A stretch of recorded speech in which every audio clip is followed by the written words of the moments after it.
soit le nom, béni soit le nom, béni soit le nom du Seigneur Jésus. Jésus est le même, oui, toujours le même. Béni soit le nom du Seigneur. Adorons, Adorons le nom, adorons le nom de Jésus. Adorons le nom du Seigneur Jésus. Jésus est le même, oui, toujours le même. Adorons le nom du Seigneur. Acclamons, Acclamons le nom, acclamons le nom de Jésus, acclamons le nom du Seigneur. Jésus le roi. Jésus est le même, toujours le même. Acclamons le nom du Seigneur. Oh, célébrons, Célébrons le nom, célébrons le nom de Jésus. célébrons le nom du Seigneur Jésus le roi. Jésus est le même, oui, toujours le même. Célébrons le nom du Seigneur. Jésus-Christ, Jésus-Christ est Seigneur. Il est sorti comme il est Seigneur. Tout genou fléchira, toute langue confessera que Jésus est Seigneur. Thomas Pembele kotika tango na boko na Nzambe ya exhortation Nzambe aza na biso asura mitema na biso to landi libondeli.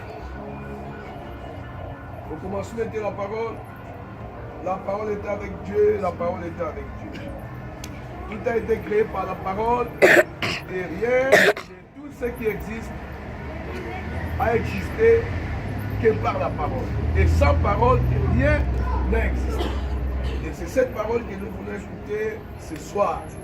La parole qui apporte la vie, la parole qui apporte la guérison, la délivrance, la parole lumière, la parole santé, force, la parole qui est la vérité et qui nous libère de toute oppression démoniaque. C'est cette parole que tu as mis dans la bouche de ton serviteur.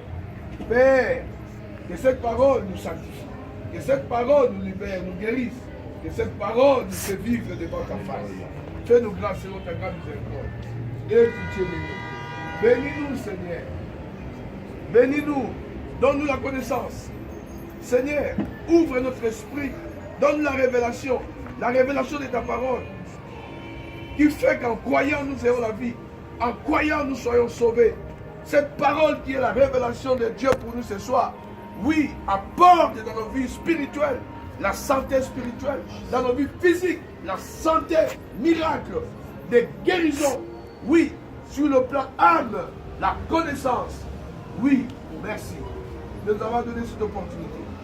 Merci Père. Nous sommes là devant toi. Nos cœurs sont ouverts. Parle et nous écoutons.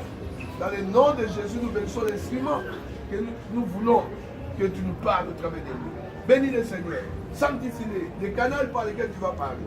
Quand le matériel est rouillé, rien de bon ne peut sortir. Oui, sanctifie. Là, nettoie ton canal, ton tuyau spirituel qui est ton serviteur que tu as mis placé devant nous ce soir. Bénis-les encore. Bénis la parole que nous allons écouter. Au nom de Jésus et par la puissance de Saint-Esprit, nous prions. Amen. Amen.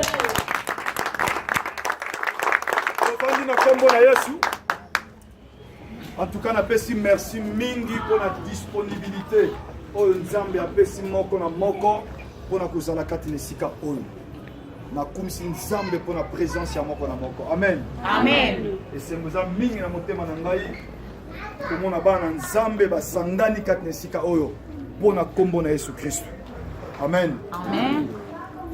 Ya solo so ezalaki mpona réunion makambo mosusu nde peut-être mingi baye te, mais mingi baye po ezali mpona kombo ya Yesu Kristo. Yango mingi baye kati na esika oyo, yango na pamboli nzambe komona présence na yo kati na esika oyo. Alléluia. Ndenge baprésentaki déjà mosala oyo ezosalama awa lelo to bandi yango to fongoli yango officiellement na miso ya bato nyonso que kati na esika oyo désormais chaque mercredi à partir de 16h30 na samedi à partir de 16h30 18h30 bandeko bazali awa pona ko rendre culte liboso na Nzambe pona kokumisa Nzambe. Amen. Amen. Et oyo ezali mission oyo tobengi yango lumière des nations. Comme ya mission to travail nango lumière des nations. Ndenge tolobaki la fois passée direction oyo tovai na yango yango na komeka na moi quelques lignes pour expliquer moi mokie direction au biso tovandi to travail na yango. Ya so tolobaka tango nyonso toza ko défendre retour à la parole. Retour à la parole. Na limina me expliquer moi mokie c'est quoi retour à la parole. Na mekina na me expliquer mokie pona nini retour à la parole. Alléluia. Amen. L'important c'est retour à la parole. Alléluia. Amen. Yesu azolukumu. Boye mbote pe belé pona bandeko baza na Allemagne. Journée alors ba biki toza katne sika lo c'est mona parce mitema na ki moto na zuba belle na zuba message ko ba yebi que journée alors le 29 les ala bandeko bi balé misatu ba ko sangana po ba na ko défendre même vision au bisope tozo défendre na niveau ya étranger. Amen. Amen. Donc na ba invitation to pesaki pour la bandeko ba swaki to lobaki to kolobela retour à la parole. Ya monde thème au to kolobela. Pour ya monde vision to ligne à travail au biso to mikabie pa na Nzambe pour to défendre. Ya moto mona kezaki malamu eza la thème de base na biso pour mutu moko mi balé baye en fait et ngolo bani ni retour à la parole. Pourquoi retour à la parole? Amen. Amen. Ya monde thème na biso ya de l'eau to repartager. To suis Mukanda ya Matthieu na chapitre nango na chapitre 16 verset 18.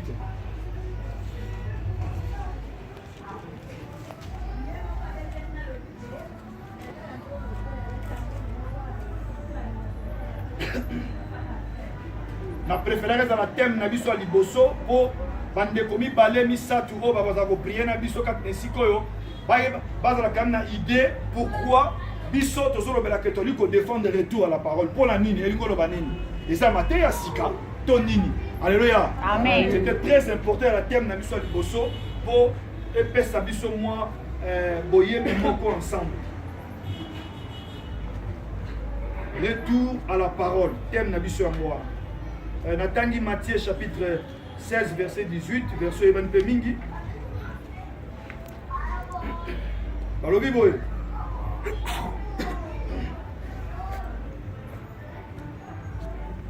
Et moi je te dis, tu es Pierre, Petros na grec, donc caillou, petite pierre. Et que sur cette pierre, Petra na grec, donc roc, to rocher, je bâtirai mon église et que les portes du séjour des morts ne prévendront point contre elle. Amen. Amen.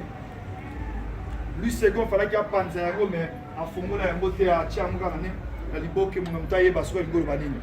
Yesu alobi na Pierre, mukolo Pierre akende koloba ke yondo zali mwana Nzambe. Tangu Pierre a bimisi le kola tu es le fils de Dieu vivant. Yesu alobi yote mtolobi yango Pierre et uche pa na yote.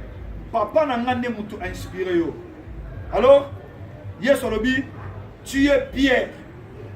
Pierre on a en grec parce que lui sera atiba Pierre mi balé Pierre. Mais la tradition originale va utiliser deux pierres.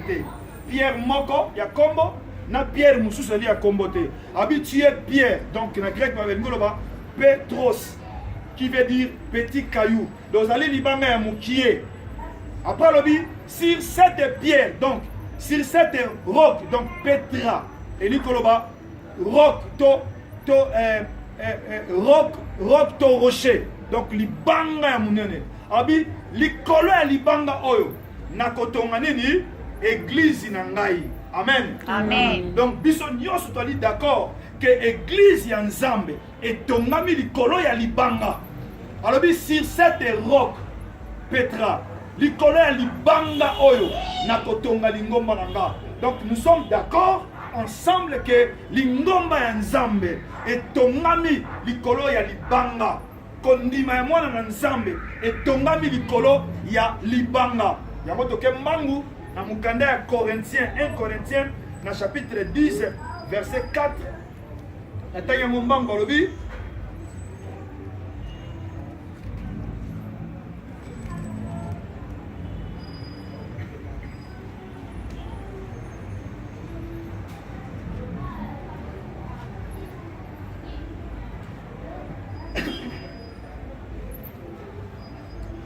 Corinthiens 10, 4, Balobi. Et ils ont tous bu le même breuvage spirituel, car ils buvaient à un rocher. Abandeli, ils buvaient à un rocher spirituel qui les suivait. Et ces rochers étaient Christ. Amen. Amen. Tout le monde dit Pierre, Pierre, osali Pierre. Likolo ya Pierre o donc libanga oyo rocher oyo nakotonga lingomba tongami likolo ya libanga. Donc fondation ya lingomba eza libanga. Alléluia. Amen. Libanga ezali fondation ya lingomba. Alors tout le monde dans 1 Corinthiens on dit clairement que libanga wana ezalaki nde Yesu Christu. Amen. Amen. La Bible est clairement que libanga oyo bisikani ni lingomba etongami. Biskani kondima ya mwana Nzambe senge tongama libanga wana bazolobela ezalaki nde Yesu Christ. Cette rocher, cette roc était Christ. Libanga wana ezalaki nde Yesu Christ. Alors na mukanda ya Jean na chapitre 1 verset 14 tozoke nokomona que liloba oyo elataki nzoto ezalaki nani Yesu Christ. Babi que la parole s'est faite chair. Amen. Amen. Donc cette pierre roche libanga wana biskani lingombe vandi ezali rien d'autre que la parole.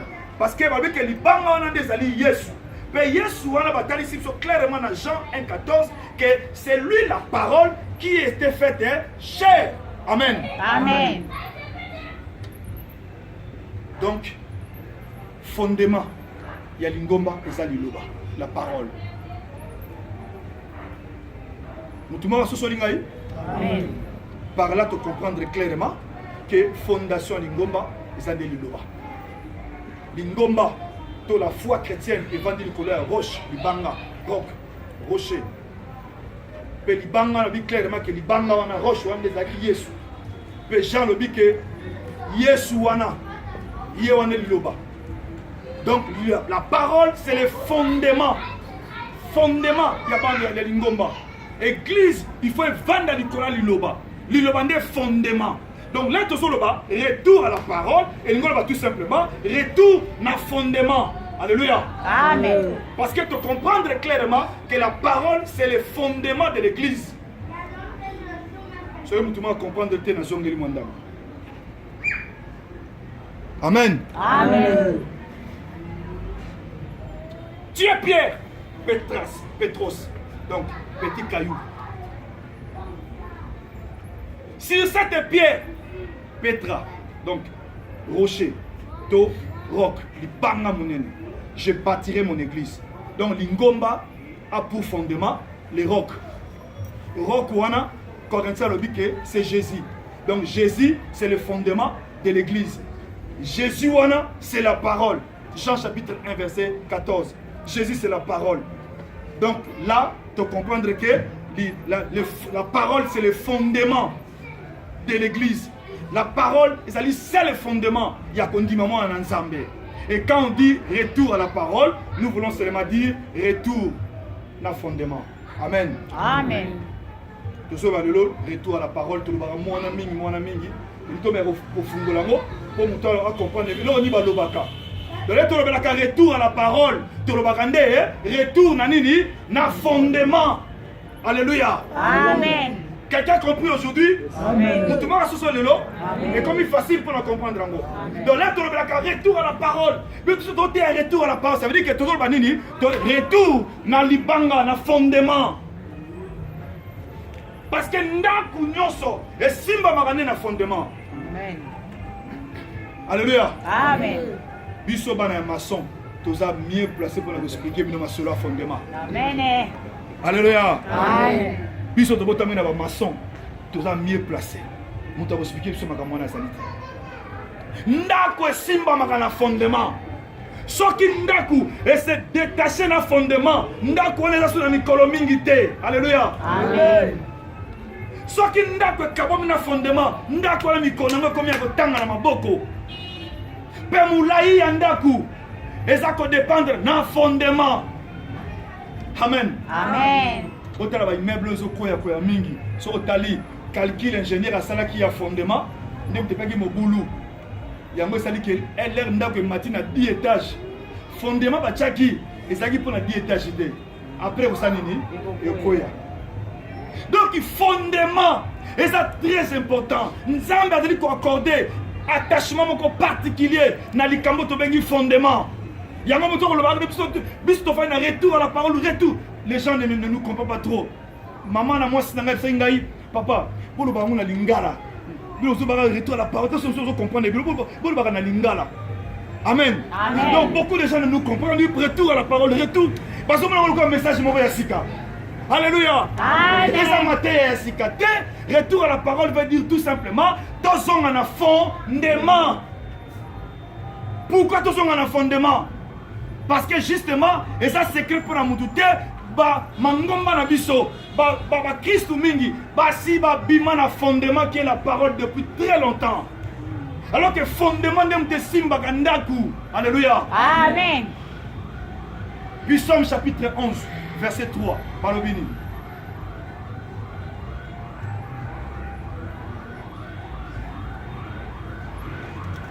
On doit aussi attendre s'il vous plaît.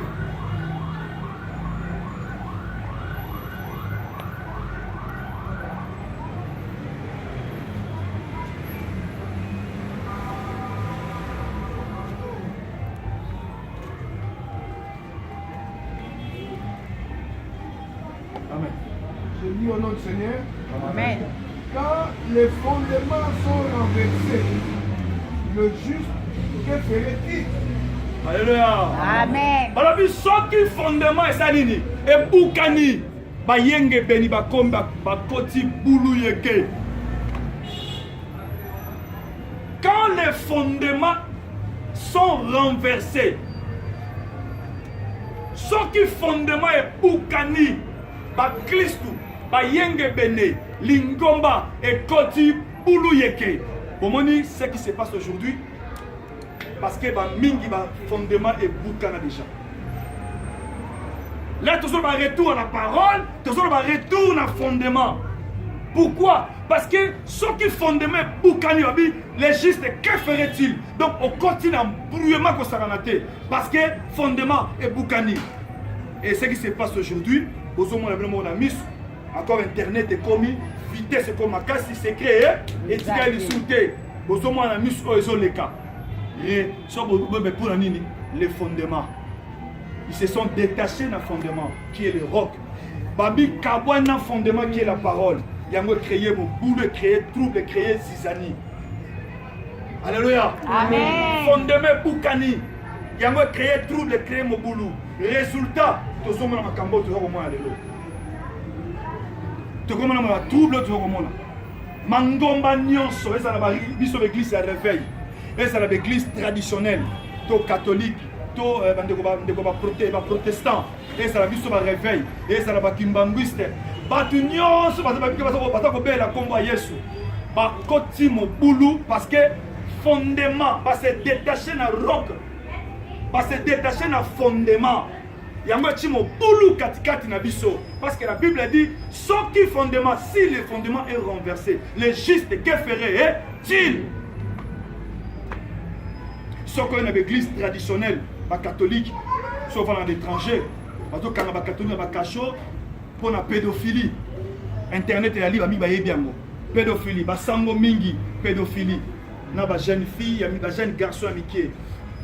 Donc ce qui se passe ba bimi na fondement ils sont pas dans les fondements yango créé ndingwana soko e pa na biso bato ya réveil bulu yeke na bulu yeke mubulu na mobulu c'est mobulu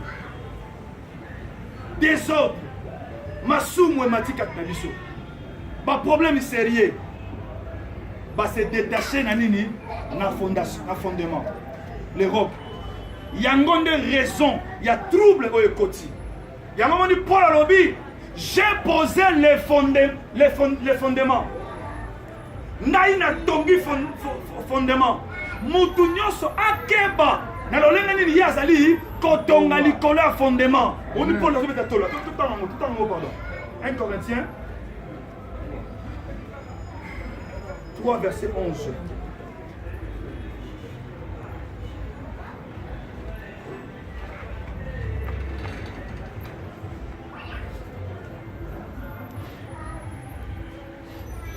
T'as vu?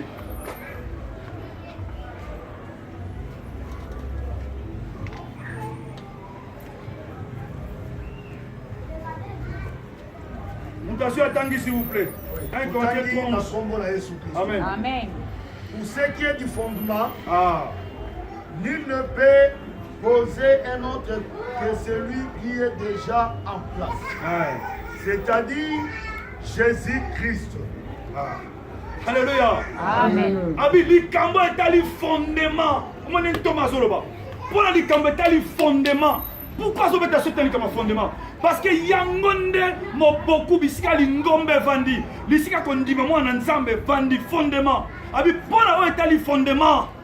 Pour la etali fondement. Bokeba na olenge obozali ko tongela. Abi to fondaki to chaki fondement. Mais la fondement on a bien de Jésus Christ. Donc la parole. Abi clairement que j'ai posé les fondements. Et ces fondements, c'est Jésus-Christ. C'est lui le roc. C'est la parole. Père Lobi, pour que chacun fasse attention, na nengaza kotonga likola fondement. Donc ce moment que la Bible, basali ensemble, baso pesa importance minga likama fondement parce que yangone mama na likambu. Soke si batimola ki na sia fondement na bino. Donc ndaku na bino eza na mikolo ya kotanga. Amen. Amen. Nathalie na télévision. Na mon ensemble mon Kinshasa. Ya munene pe. Ba oteka ba bracelet.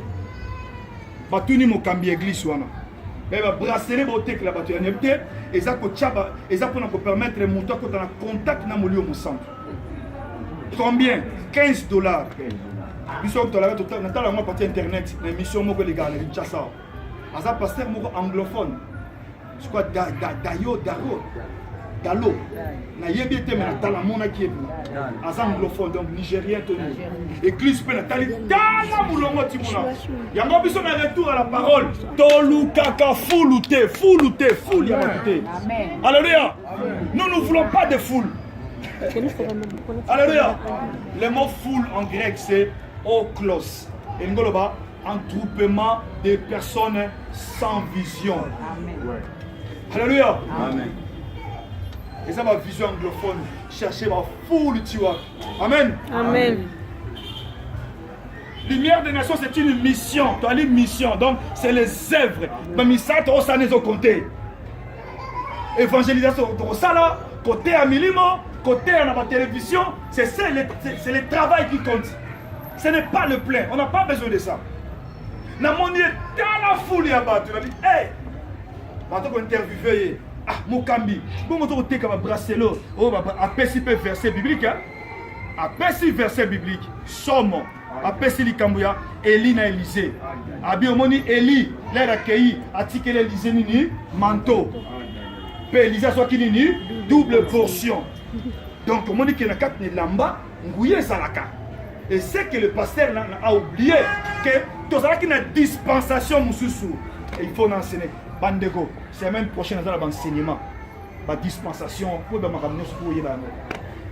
dispensation, il y a une période. La période, il faut voir dans la Bible, il y a 7 dispensations. La période 7. Et dans la période, on a travaillé. Chaque période, on a Kambunango. Chaque période, on a Kambunango. Chaque période, on a habité. On a une période, on a awa. Et tu, on a oulu. Il y a un compliqué, la Bible. Il n'y avait pas l'enseignement. Ouais.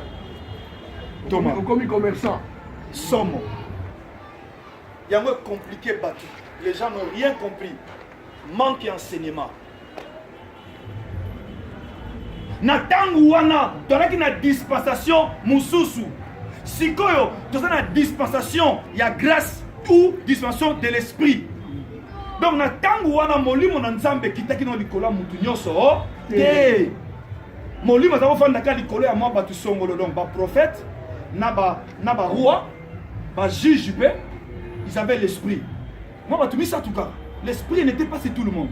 Natangu wana. Si on a dispensation, on dit que notre période, on peut dire période. Période, aion, en grec. Période. Na période, on tozali. Tozali, na période, il y a mon livre, mon sang, to dispensation, to âge. Âge, il y a mon livre, mon sang, tout.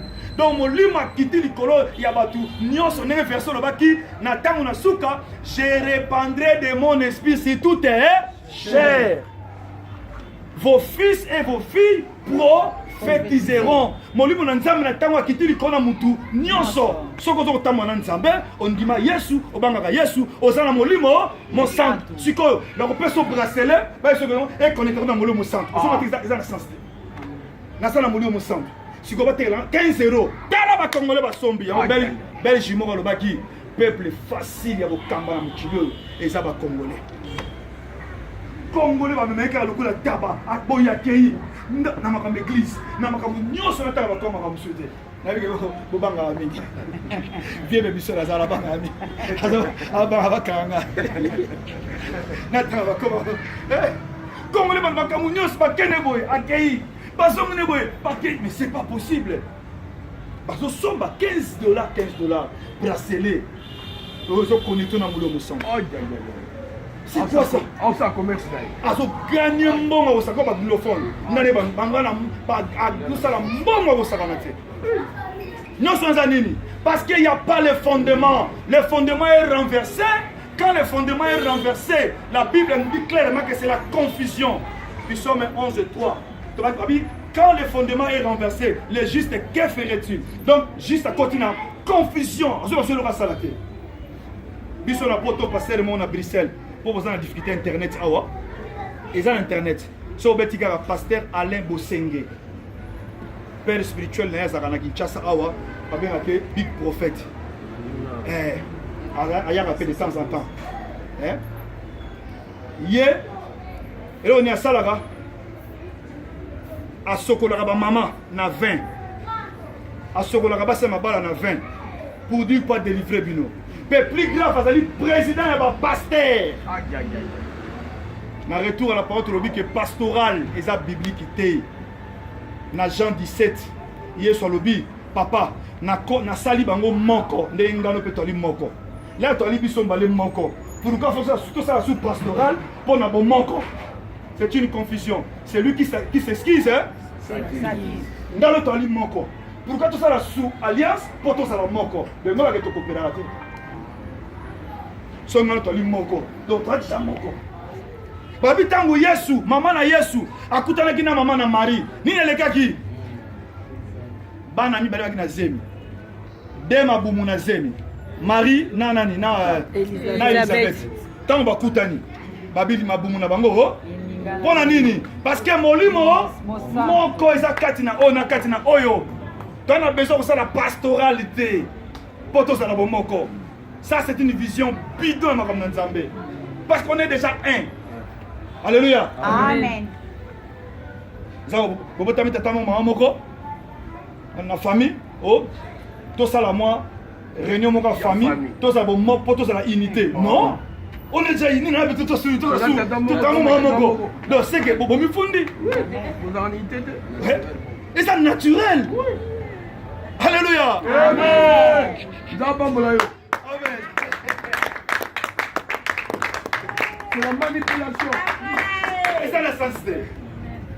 Les fondements sont renversés.